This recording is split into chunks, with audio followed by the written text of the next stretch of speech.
அனைவருக்கும் வணக்கம். சினிமா பார்க்குறவங்க எல்லாருமே கண்டிப்பாக அந்நியன் ஒரு படம் பார்த்துருப்பீங்க. 2005 விக்ரம் நடித்து வெளிவந்த படம். சங்கர் டைரக்ஷனு, சுஜாதா வசனம். படம் பார்க்குற எல்லோரும் பார்த்துருப்பீங்க. அது இல்லாமல் செலக்டிவாக படம் பார்க்குற ஒரு சிலர் கண்டிப்பாக இந்த படத்தை மிஸ் பண்ணியிருக்க மாட்டீங்க. இந்த படம் ரொம்ப சக்ஸஸ்ஃபுல்லாக ஓடுறதுக்கு 2 காரணம். ஒன்று விக்ரமோட நடிப்பு, அப்புறம் இன்னொன்று சுஜாதாவோட வசனம். அப்படி என்ன இதில் முக்கியமாக வசனம் அதில் என்ன சொல்கிறாங்க அப்படின்னாக்கா, பல இடங்களில் நம்ம எல்லாருமே விரலை காட்டி குற்றம் சொல்கிற மாதிரியாக தான் இருக்கும். ஏன்னா இந்த நாட்டில் நம்ம ஒரு ஊழல் பிரச்சனை இருக்குது, இல்லைனாக்கா தண்ணீர் பிரச்சனை வருது, அல்லது ஏதாவது ஒரு உணவு பற்றாக்குறை பிரச்சனை வருது, இல்லைனா வேலையில்லா பிரச்சனை வருது. இந்த மாதிரி எல்லா பிரச்சனைக்குமே நம்ம அடுத்தவங்களை கையை காட்டி விட்டுட்டு நம்ம ஃப்ரீயாகவே இருக்கிறோம். அது நம்முடைய தப்பு இல்லை, இன்னொருத்தவங்களோட தப்பு அப்படின்ற மாதிரி. ஆனால் இந்த படம் என்ன கருத்து சொல்லுது அப்படின்னாக்கா, இந்த நாட்டில் நடக்கிற ஒவ்வொரு தவறுகளுக்கும் நம்ம எல்லாருமே தான் காரணம் அப்படின்ற மாதிரி தான் இந்த படம் சொல்லுது.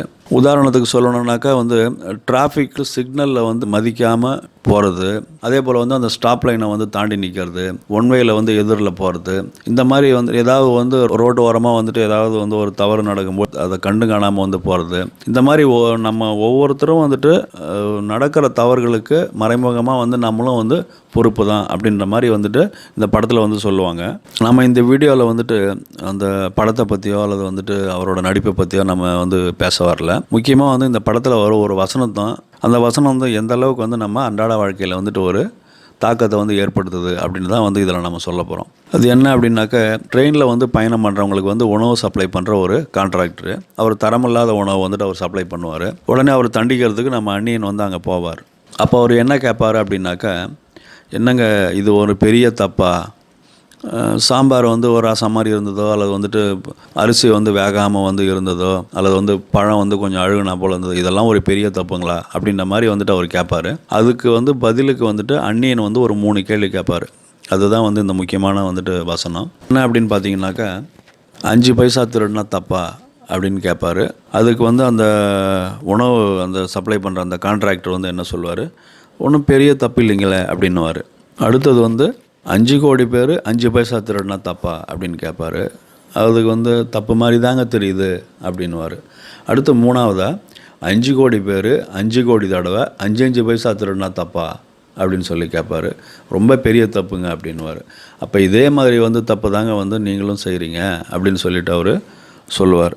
இப்போ நம்ம பார்க்க போகிற இந்த வீடியோவுக்கும் இந்த வசனத்துக்கும் என்ன சம்மந்தம் அப்படின்னு சொல்லி சொன்னாங்க. நம்ம அன்றாட வாழ்க்கையில் ஒரு சிறிய தப்பு நடக்குது அப்படின்னு சொல்லி சொன்னால், அந்த தப்புக்கு நம்ம கண்டிப்பாக ஒரு முக்கியமான காரணமாக இருக்கிறோம். ஒரு தப்பை திரும்ப திரும்ப செய்கிறது ஒரு பெரிய தப்பு. அதே மாதிரி ஒரு தப்பு நடக்குதுன்னா அதை நிறுத்தாமல் அது தொடர்ச்சியாக நடக்கிறதுக்கு அலோவ் பண்ணுறதும் ஒரு பெரிய தப்பு தான் அப்படின்றத நம்ம இப்போ ஒரு சிறிய ஒரு உதாரணத்தோடு பார்க்க போகிறோம். அது என்ன அப்படின்னு சொல்லி கேட்டிங்கனாக்கா, தண்ணீர்ன்றது எவ்வளோ முக்கியமான வார்த்தை அப்படின்னு சொல்லி நம்ம எல்லாருக்குமே தெரியும். தண்ணீரோட அருமையை பற்றி யாருக்கிட்ட கேட்டால் தெரியும் அப்படின்னாக்கா, பாலைவனத்தில் கஷ்டப்படுறவங்களுக்கும், அல்லது வாரத்துக்கு ஒரு தடவை அல்லது 15 நாளைக்கு ஒரு தடவை லாரியில் தண்ணி பிடிக்கிறவங்களுக்கிட்டும் கேட்டாக்கா அவங்களுக்கு ரொம்ப நல்லாவே தெரியும். பிற்காலத்தில் 3வது உலகப் போர் ஒன்று உருவாகுது அப்படின்னு சொல்லி சொன்னால், அது தண்ணீருக்காக தான் ஏற்படும் அப்படின்ற மாதிரி சொல்கிறாங்க. அந்த அளவுக்கு தண்ணீர் பிரச்சனை நிறையா நாடுகளில், அதே போல் நம்ம இதில் நிறையா மாநிலங்களில், நிறையா மாவட்டங்களில் அது தொடர்ச்சியாக நடந்துகிட்டு இருக்கு. ஏன்னா தண்ணீர் பிரச்சனை இப்போ நாளுக்கு நாள் அதிகரிச்சுக்கிட்டே இருக்குது. ஏன்னா மக்கள் தொகை பெருக்கம் ஒன்று, ப்ளஸ் மழை பெய்யாமல் இருக்கிறது, நிலத்தடி நீர் மட்டம் கீழே இறங்கிட்டே போகிறது, இந்த மாதிரி பல காரணங்களை சொல்லலாம். இந்த மாதிரி தண்ணீர் பிரச்சனை ஏற்படுறதுக்கு நம்மளும் ஒரு காரணம் தான். நம்ம எப்படி காரணமாகறோம் அப்படின்னு சொல்லி சொன்னீங்கன்னாக்கா, இப்போ நம்ம வீட்டில் சின்னதாக ஒரு டேப் ஒன்று இருக்குதுன்னு வச்சுங்களேன். டேப் லீக்கேஜ் இருக்குது அப்படின்னாக்கா, நம்ம அந்த லீக்கேஜை பார்த்து உடனே சரி பண்ணிடணும். அப்படி லீக்கேஜ் சரி பண்ணலை அப்படின்னாக்கா, அதுலேருந்து தண்ணீர் சொட்டு சொட்டாக கீழே ட்ராப் ஆகிட்டே இருக்கும். இந்த மாதிரி ஒரு ரிப்பேரான டேப்பில் இருந்து தினமும் தண்ணீர் சொட்டி சொட்டி எவ்வளோ நம்ம ஒரு தண்ணீர் இழப்பை ஏற்படுத்துகிறோம் அப்படின்றத பற்றி தான் இப்போ உங்களுக்கு சொல்ல போகிறேன். இப்போ உதாரணத்துக்கு 2 செகண்டுக்கு ஒரு ட்ராப் கீழே விழுதுன்னு வச்சுங்களேன். அதாவது அந்த வாட்டர் டேப்பில் 2 செகண்டுக்கு ஒரு ட்ராப்பு அப்படின்னாக்கா, கிட்டத்தட்ட ஒரு நிமிஷத்துக்கு 30 ட்ராப் விழுது. இப்போ ஒரு நிமிஷத்துக்கு 30 ட்ராப் அப்படின்னு சொல்லி சொன்னால், இதே 1 மணி நேரத்துக்கு பார்த்திங்கன்னா 1800 ட்ராப் கீழே விழுது. அந்த வாட்டர் டேப்பில் கீழே விழுது. இப்போ இதே ஒரு நாளைக்கு கணக்கு பண்ணனாக்கா, கிட்டத்தட்ட 43,200 ட்ராப் ஒரு நாளைக்கு அந்த வாட்டர் டேப்பில் கீழே விழுது. இது வந்து நம்ம சரியாக வந்துட்டு மூடாமல் விடுற டேப்போ அல்லது வந்துட்டு பல நாளாக ரிப்பேர் ஆகியிருக்கிற வந்து டேப்போ எது வேணால் வந்து நம்ம எடுத்துக்கலாம். இது ஒரு பெரிய தப்புங்களா? தண்ணி ஏதோ கொஞ்சம் சொட்டிட்டு போகுது, இது ஒரு பெரிய தப்புங்களா அப்படின்னு சொல்லிட்டு நீங்கள் யோசிப்பீங்க. அது இப்போ ரொம்ப பெரிய தப்பு தாங்க. இப்போ இதில் பண்ண மாதிரி தான் 5 கோடி பேர் 5 கோடி தடவை 5 பைசா திருடினா தப்பா அப்படின்ற மாதிரி தாங்க. இது ரொம்ப பெரிய தப்பு. எப்படின்னு சொல்லி பாருங்கள். இப்போ 20 ட்ராப்ஸ் சேர்ந்தது வந்து ஒரு டேபிள் ஸ்பூனு. நம்ம டேபிள் ஸ்பூனோட அளவு வந்து கிட்டத்தட்ட வந்து 20 ட்ராப்ஸு. இப்போ நம்ம முன்னாடி சொன்ன கணக்குப்படி ஒரு நாளைக்கு வந்து 43,200 ட்ராப் வந்துட்டு கீழே சொட்டி தண்ணி வீணாக போகுது. ஒரு வாரத்துக்கு வந்து பார்த்திங்கன்னா 3,02,400 ட்ராப் வந்துட்டு சொட்டி கீழே வீணாக போகுது. இப்போ அதை வந்து நம்ம டேபிள் ஸ்பூனில் வந்து கணக்கு பண்ணி பார்ப்போம். ஒரு வாரத்துக்கு 15,120 டேபிள் ஸ்பூன் வந்து நமக்கு தண்ணி வீணாக்குறாங்க. அதாவது வந்து நம்ம வந்து சரி பண்ணாத ஒரு வாட்டர் டேப்லேருந்து தண்ணி வேஸ்ட்டாக போகுது. இப்படியும் சொன்னால் நமக்கு வந்து புரியாது.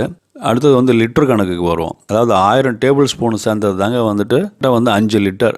இப்போ 15,120 வந்து டேபிள் ஸ்பூனு அப்படி தண்ணீர் வந்து வீணாகுது அப்படின்னு சொன்னால் கிட்டத்தட்ட வந்து 74 லிட்டர் ஒரு வாரத்துக்கு வந்து தண்ணி வேஸ்ட் ஆகுது அந்த சரி பண்ணாத இருக்கிற டேப்பில் இருந்து. அப்போ அதே ஒரு மாதத்துக்கு, இதே ஒரு வருஷத்துக்கு யோசிச்சு பாருங்கள். ஒரு வருஷத்துக்கு தண்ணி வந்து வேஸ்ட்டாக போகுது அப்படின்னாக்கா வந்து யோசிச்சு பாருங்கள். இப்போ இது ஒரு டேப்பு இந்த கணக்கு. இப்போ இதே வந்துட்டு ஒரு 1000 வீட்டில் இல்லை ஒரு 10,000 வீட்டில் இது மாதிரி ஒரு டேப் இருக்குது அப்படின்னாக்கா எவ்வளோ வாட்டர் வந்து நம்ம இதே மாதிரியே வந்துட்டு ஒரு மாநிலம் ஃபுல்லாவோ அல்லது வந்துட்டு ஒரு நாடு ஃபுல்லாவோ வந்து டேப் இந்த மாதிரி ரிப்பேராக இருந்தாக்கா எவ்வளோ தண்ணீர் வந்து நமக்கு வீணாக போகுது யோசிச்சு பாருங்கள். இப்போ அப்படின்னா எல்லோரும் வந்து அவங்கவுங்க வீட்டில் வந்து இருக்கிற தண்ணீர் பைப்புகளை வந்து கரெக்டாக கண்டிஷனாக வந்து தண்ணீர் சொட்டாத அளவுக்கு வச்சுருந்தாலே ஒரு வருஷத்துக்கு ஒரு டேப் மூலியமாகவே வந்து நம்ம கிட்டத்தட்ட 8 லட்சம் லிட்டர் தண்ணீர் சேவ் பண்ண முடியும். அப்போ இது மாதிரி எவ்வளோ வந்து டேப்ஸ் இருக்குதோ, எத்தனை பேர் வீட்டில் இருக்குதோ அப்படின்னா நம்ம கணக்கு பண்ணி எவ்வளோ லட்சம் தண்ணீரை வந்து நம்ம சேமிக்கலாம் அப்படின்னு சொல்லிட்டு நம்மளே வந்து பார்த்துக்கலாங்க. இப்போ புரியுதுங்களா? அந்த வசனத்துக்கும் இப்போ இந்த கணக்குக்கும் என்ன சம்மந்தம் அப்படின்னு சொல்லிட்டு நம்ம சாதாரணமாக வந்து ஒரு பைப்பில் வந்து சும்மா ட்ராப்பாக சொல்கிற தண்ணி தானே அப்படின்னு சொல்லிட்டு கண்டுக்காமல் ஓடுற ஒரு விஷயம் வந்து எவ்வளோ ஒரு பெரிய இழப்பை வந்து ஏற்படுத்துது. அதனால் வந்துட்டு எந்த அளவுக்கு வந்துட்டு ஒரு தண்ணீர் பஞ்சமோ தண்ணீர் பற்றாக்குறை பிற்காலத்தில் ஏற்படும் அப்படின்னு சொல்லிட்டு நாம் புரிஞ்சுக்கிறது மட்டும் முக்கியம் இல்லைங்க.